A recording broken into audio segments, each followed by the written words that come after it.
Hi అండి, welcome back to our channel. ఈ video 2 రోజులుగా నేను ఈ ప్రసాద్ అన్న వీడియో చూసిన కాడి నుంచి నేను ఈ వీడియో ఎప్పుడు మాట్లాడాలి, ఎప్పుడు పెట్టాలని చెప్పి నేను వెయిట్ చేస్తున్నానండి. ఎందుకంటే కోవిడ్ ఇంట్లో పిల్లల గోల, పక్కన సౌండ్లకి మీకు క్లారిటీగా అర్థమవుతుందని చెప్పి అయితే నేను ఇవాళ ఎలాగైనా నేను డ్యూటీకి కొంచెం లేట్గా వెళ్దామని చెప్పి ఇవాళ మాట్లాడి పూర్తిగా వెళ్దామని చెప్పి అయితే నేను ఇప్పుడు ఈ వీడియో మాట్లాడడం జరుగుతుందండి. ఇది లాస్ట్ వరకు ఎక్కడా స్కిప్ చేయకుండా చూస్తే మీకు పూర్తిగా అర్థమవుతుంది. చంపేంత అంత నేను ఇతన్ని చంపేదానికి కారణం ఏంటి, చంపేంత అంత పెద్ద తప్పు అతనేం చేశాడు, ఒక రచ్చకు గాని ఒక గొడవకు గాని ఇంకొకరిని ఒక మాట నేను అనేది గాని, రచ్చలకు నేను దూరంగా ఉంటాను, గొడవలకైనా కానీ. ఈ అన్న యూట్యూబ్ ఛానల్ వచ్చి ప్రసాద్ కువైట్ అని ఉంటుందండి. ఒకసారి మీరు సెర్చ్ చేసి యూట్యూబ్ ఛానల్లో ఒకసారి తన వీడియో అయితే పూర్తిగా వినండి. తను చేసే వీడియో ప్రతిదీ కూడా చాలా క్లారిటీగా, చాలా ఉన్నది ఉన్నట్టు, చాలా ఫన్నీగా చేస్తాడు. చాలా సూటిగా మాట్లాడి చాలా ఇదిగా చెప్తాడు. అన్న కొన్ని ఒక సంవత్సరం ఒక 1 ఇయర్గా యూట్యూబ్ అయితే స్టార్ట్ చేశాడు.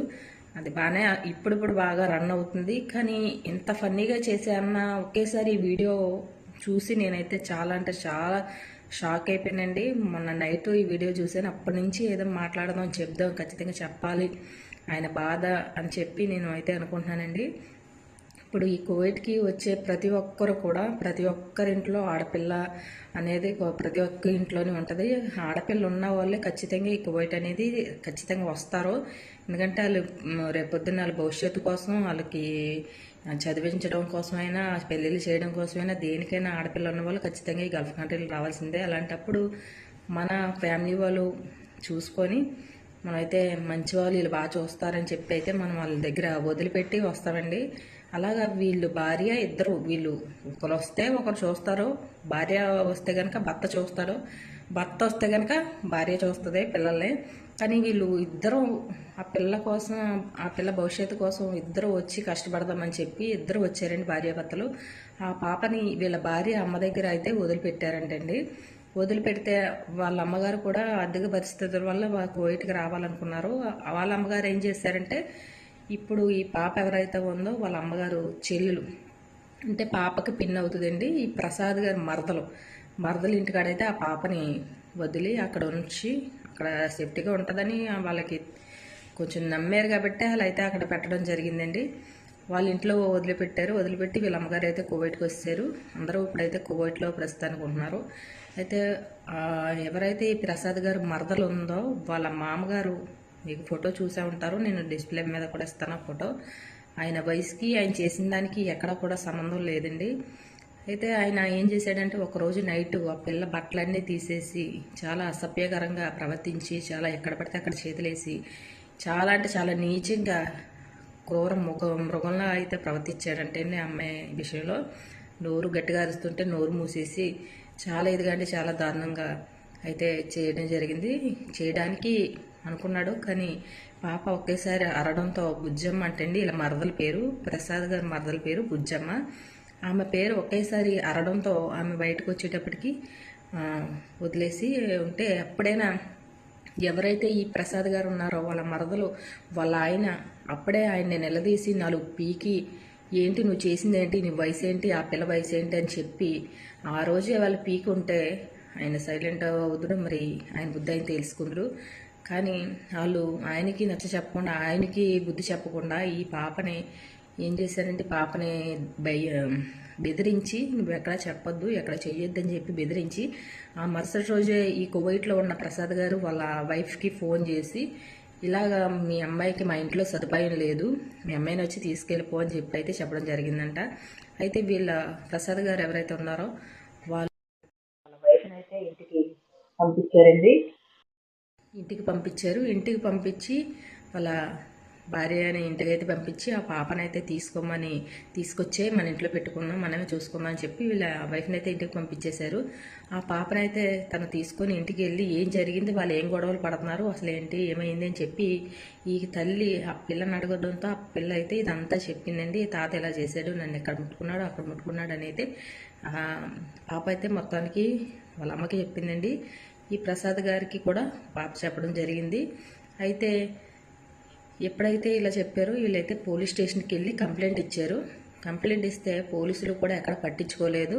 పోలీసులు ఆయన్ని పిలిపించి ఒక దెబ్బ కొట్టడమో లేకపోతే బెదిరించడమో ఏదో చేసి వాళ్ళు చెప్పలేదు, వాళ్ళ ఇంట్లో వాళ్ళు చెప్పలేదు. వాళ్ళందరూ కూడా వాళ్ళకి సపోర్ట్ చేయడంతో వీళ్ళు పోలీస్ కేసు పెట్టడంతో ఇంకా కొంచెం ఘర్షణ అయ్యి వీళ్ళ మరదలు కొంచెం పురుగుల మంది ఏదో తాగేసి కొంచెం భయపెట్టడానికి చేసిందంటండి.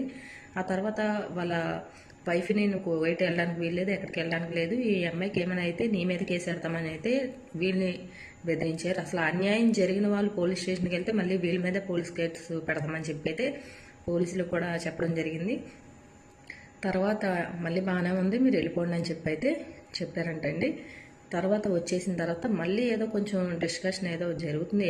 ఎక్కడ ఉన్నదండి, ఏయో జరుగుతాయి, ఇలాండు అలాండు అలాండు వీళ్ళండు అలా జరిగిన డిస్కషన్లో మళ్ళీ ప్రసాద్ గారు వాళ్ళ వైఫ్ కూడా ఇలాగా కొంచెం సూసైడ్ చేసుకోవడానికి ప్రయత్నించింది. మళ్ళీ హాస్పిటల్ తీసుకెళ్ళి అలా చేసి ఇలా చేసి తన్నే బతికిచ్చారు. కానీ ఇక్కడ ఇతనికి ఎక్కడికి వెళ్ళినా అన్యాయం జరిగిన వాళ్ళు వీళ్ళు, కానీ వీళ్ళకి న్యాయం అనేది జరగలేదు. మళ్ళీ వీళ్ళ మరదలు ఎవరైతే ఉన్నారో వాళ్ళ ఆవిడ అందరికీ ఫోన్ చేసి వాళ్ళ చుట్టాల్లో వాళ్ళ మొత్తం కుటుంబం అందరికీ ఫోన్ చేసి మమ్మల్ని ఇలా కేసు పెట్టారు, మేము ఇలా ఏడిపించుకున్నాం, మా మామగారు ఇలా చేశాడు ఆ పిల్లని అని చెప్పి మొత్తం వీళ్ళ పరువు అంతా కూడా తీసి, మొత్తానికి ఉన్న పరువు కూడా తీసి, అదే వాళ్ళ ఇంట్లో అమ్మాయికి అయితే కనుక అలాగే చేస్తారో చెప్పండి. వీళ్ళు ఎరుసు కాబట్టి ఒక పేగి ఎరిసైనా ఏదో ఊరేసి అంటారు. అలాగా అదే సొంత కూతుర్ని అలా చేస్తే తాతయ్య వాళ్ళ ఇంట్లో తండ్రే కావచ్చు, తాతయ్య కావచ్చు, ఎవరైనా సరే కన్న తల్లి అయితే ఎవరైనా తండ్రి ఎవ్వరూ ఊరుకోరు.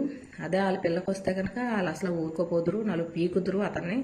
కానీ వాళ్ళ పిల్ల కాదు కాబట్టి, వాళ్ళ అక్క కూతురు కాబట్టి అతన్ని అయితే వదిలేసి, అతను మాంగారు కాబట్టి అతను పరువు పోతుందని చెప్పి వాళ్ళు అతన్ని వెనకేసుకొచ్చి ఈ పాపనైతే ఇదిలోకి లాగి ఆడపిల్లని కూడా చూడకుండా తిన్నైతే ఇలా చేశారు. ఇంకా ఇతనికి ఎక్కడికైనా న్యాయం జరగట్లేదు, పోలీసులకి వెళ్ళినా న్యాయం జరగట్లేదు, ఎక్కడికైనా న్యాయం జరగట్లేదు, పరువు పోయింది. ఇంకా నా కూతురు ఇలాగా ఒక కన్న తండ్రి, ఏ కన్న తండ్రి అయినా సరే ఇంత కూతురు ఇంత ఇదిగా చెప్పి ఇంతలా బాధపడితే ఏ తండ్రి ఊరుకోడండి. ఒక తల్లిగా, ఒక ఆడపిల్ల తల్లిగా నేను చాలా అంటే చాలా ఆ వీడియో చూసిన కానీ నేను చాలా అంటే చాలా కృంగిపోయి చాలా బాధపడుతున్నాను. ఈ ఎవరి పరిస్థితి అయినా ఒకటేనండి, వాళ్ళకేంది రేపు పొద్దున మనకు అవుతుంది. ఎవరి పరిస్థితి అయినా ఒకటే. ఇప్పుడు అలా ఊరుకుంటే రేపు పొద్దున మన ఇంట్లో జరగచ్చు, మన చెప్పలేము ఎవరు ఏ టైంలో మృగంలో మారుతారో. 20 సంవత్సరాల పిల్లల కాడి నుంచి 60-70 సంవత్సరాల వరకు ముసలి వాళ్ళ వరకు కూడా మానవ మృగాలు ఉన్నారని ఇక్కడైతే తెలుస్తుంది. కొన్ని వయసులో ఉన్నారంటే అనుకోవచ్చు, వయసులో ఉన్నాడమ్మా కొన్ని ఏదో పిల్లని ఏదో చూసి 13 సంవత్సరాలు అంటే ఆ పాపకి వయసులో ఉన్నాడు ఏదో చేసాడని చెప్పి అనుకోవచ్చు. వయసు దాటిపోయి 60 సంవత్సరాల కాటికి కాలు చాపుకొని ఉన్న వాడు ఇలా చేయడం అనేది చాలా అంటే చాలా రాంగు. మీరు దీన్ని లాస్ట్ వరకు చూసిన వాళ్ళు కామెంట్ చేయండి. ప్రసాదాన్ని చేసింది రైటా రాంగా అని. ఆయన ఏం చేశాడంటే ఇంకెక్కడ న్యాయం జరగట్లేదు, ఎక్కడికి వెళ్ళినా నా కూతురికి అన్యాయం జరిగింది, నాకు న్యాయం జరగట్లేదు. ఒక తండ్రిగా అతను ఏం చేశాడంటే అతని ఆవేదన అతను చేసింది అయితే కాదండి, అతను మంచి మనిషి. ప్రసాద్ అన్న అయితే చాలా అంటే చాలా మంచి మనిషి అండి, చాలా మంచిగా జెన్యున్గా చేస్తాడు వీడియోలన్నీ కూడా.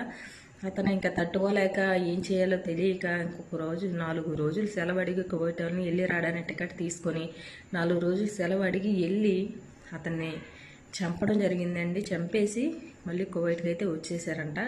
కానీ అక్కడ అందరికీ ఇప్పుడు వీళ్ళ ఇంట్లో గొడవ అవుతుంది కాబట్టి వీళ్ళ ఇంట్లో డిస్కషన్ అందరికీ చెప్పేసింది. వీళ్ళ మరదలు ఎవరైతే ఉన్నదో వీళ్ళ అమ్మాయిని ఎలా చేశారని అందరికీ చెప్పేశారు.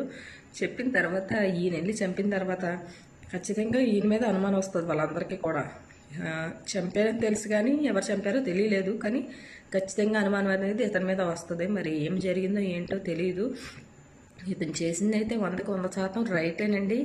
ఒక మగాడే కావచ్చు, ఒక ఆడదే కావచ్చు, చంపడం దాకా వెళ్ళారు అంటే కనుక వాళ్ళు ఎంత ఇసుకుపోయి, ఎంత నరక యాతన అనుభవించి, ఎక్కడికైనా న్యాయం జరగకపోయి, ఎక్కడికైనా మనకు అన్యాయమే జరుగుతుంది అని చెప్పి ఎంత మైండ్లోనే ఎంతో ఫిక్స్ అయిపోయి ఎంతో నరక యాతన అనుభవిస్తేనే అది చావు దాకా తీసుకెళ్తుంది. ఒక ఆడదానైనా మగాడైనా ఎవరైనా సరే అది తెలుసుకోండి ముందు. అయితే ఈ పోలీసులకి ఇప్పుడు ఇతనైతే మనకి వీడియో పెట్టడం జరిగింది. ఇలా జరిగింది నా ఇంట్లో, ఏ ఇంట్లో కూతురు పరువు ఏ తండ్రి తీసుకోడు, ఇలా జరిగిందని చెప్పి ఇతను పబ్లిక్లో పెట్టి నేను ఇంటికి వెళ్ళిపోయి నేను సరెండర్ అయిపోతున్నాను పోలీసులకి, నేను చేసింది తప్పే, కానీ నా కూతురికి జరిగిన అన్యాయం ఎక్కడ జరగకూడదని చెప్పి నేను ఇలా చేశాను అన్న తండ్రిగా నా ఆవేదన నేను ఇలా చేశానని చెప్పి ఆయన చెప్పి ఇలాగ బాధపడుతూ వీడియో పెట్టి మీరు ప్రతి ఒక్కరూ స్పందించండి వీడియో గురించి అని చెప్పి అయితే ఈ వీడియో లాస్ట్ వరకు మీరు ఒక వీడియో ఇతని వీడియో ఒకసారి ప్రసాద్ కువైట్ అని మీరు వెళ్ళి సెర్చ్ చేసి పూర్తిగా చూడండి వీడియో మీకే అర్థమవుతుంది. తన వీడియోలు కూడా చూడండి. ఇతనైతే ఇప్పుడు ఇండియాకి వచ్చాడు, మరి ఏం జరుగుతుందో ఏంటో తెలియట్లేదు. కానీ ఈ వీడియో చూసిన ప్రతి ఒక్కరు కూడా ఇతనికి న్యాయం జరగాలని, ఇతను చేసింది రైటే, ఇతను ఏ తప్పు చేయకుండా ఈ అవతలలో ఏ తప్పు చేయకుండా ఉత్తి పుణ్యానికి ఉత్తిన అన్యాయంగా అయితే అతన్ని చంపలేదు. ఆయన వయసుకి తగ్గ పని ఆయన చేయలేదు. పోనీ ఏ వయసులో ఉన్నా ఏం చేసినా పోనీ ఏదో అనుకోవచ్చు, కానీ ఆయన వయసు ఎక్కడ, ఈ పిల్ల వయసు ఎక్కడ, మనవరాలు వయసు. అతను ఎలా అతను చూస్తేనే నాకే ఎక్కలేని ఆవేశం నాకే అవుతుంది. కానీ ఒక తండ్రిగా ఒక కూతురికి జరిగిన అన్యాయంకి అతను అలా చేయడం అనేది రైటు. అది మీరు ఈ వీడియోలో మీరు ఖచ్చితంగా కామెంట్ చేయాలండి. ఇలాంటి వీడియోలు మన కువైట్లో ఉన్న ప్రతి ఒక్కరు, ఇండియాలో ఉన్న ప్రతి ఒక్కరు కూడా చూసిన వాళ్ళు ఈ వీడియో గురించి, ఈ ప్రసాద్ అన్న గురించి ఖచ్చితంగా వీడియో చేయాలండి. వీడియో చేసి ఈ అన్నకి న్యాయం జరిగేలాగైతే దేవుడికి ప్రార్థించండి. ప్రతి ఒక్కరు కూడా ఈయన చేసింది రైటా రాంగా మీరు కామెంట్ అయితే ఖచ్చితంగా చేయండి. ఇలా జరగడం చాలా అంటే చాలా అన్యాయం. ఇప్పుడు పాపని నోరు నొక్కేసి ఆ టైంలో అతను ఏదైనా చేసి ముక్కు నొక్కేసి ఊపిరాడకుండా చేసేసి అమ్మాయిని చంపేస్తే ఏం చేస్తామండి? ఏం చెప్పలేము, ఏం చేయలేము. అమ్మాయి ఎవరికైనా చెప్తుందని చెప్పి ఆ టైంలో చంపేయడానికైనా సిద్ధంగా ఉంటారు మృగాలుగా ప్రవర్తించిన వాళ్ళు. దాన్ని బట్టి అలాంటి వాళ్ళని భూమి మీద ఉంచకపోవడమే చాలా అంటే చాలా రైటు. అలాంటివి చేస్తే ఇంకా రెండోసారి ఎవడో కూడా ఏ తప్పు చేయడానికి ఇలాంటివి ఏమైనా చేస్తే భయపడతారు. రేపు పొద్దున్న కన్న తండ్రి అలా వచ్చి వాళ్ళ తండ్రి కూడా అలాగే చంపుతాడని భయపడేలా చేశాడు ఈ అన్న. చాలా గర్వంగా చెప్పుకోవాలి. ఈ అన్న అయితే చేసింది అయితే తప్పు కాదు, 100% తప్పు కాదు. ఇలాంటి పని చేస్తేనే రెండో ఓడు ఎవ్వడో కూడా ఇలాంటి పని చేయడు. ఇది గవర్నమెంట్ దాకా వెళ్ళాలి. ఈ అన్న పెట్టిన వీడియో గవర్నమెంట్ దాకా వెళ్ళాలి. ఈ అన్నకి న్యాయం జరగాలి. ఖచ్చితంగా మీరు ప్రతి ఒక్కరు కూడా కోవిడ్లో ఉన్న ప్రతి ఒక్కరు, ఇండియాలో ఉన్న ప్రతి ఒక్కరు వీడియోలు చేసి ఈ అన్నకి న్యాయం జరిగేలా మనం అందరూ కూడా చూద్దామండి. మరి వీడియో లాస్ట్ వరకు చూస్తే ఖచ్చితంగా ఆ అన్నకి సపోర్ట్ చేయండి. ఈ అన్న వీడియోల్లోకి వెళ్ళి ఈ అన్నకి సపోర్ట్ చేయండి. ప్రతి ఒక్కరు కువైట్లో ఉన్న ప్రతి ఒక్కరు వీడియోలు చేస్తున్నారు, ఇలాగే సపోర్ట్ చేయండి. ఈ అన్నకి న్యాయం జరగాలి, ఈ అన్న మళ్ళీ కువైట్కి రావాలి. ఉంటానండి. మరి జై హింద్. మళ్ళీ నెక్స్ట్ వీడియో పెడతాను. ఇది టైం అయిపోతున్నది.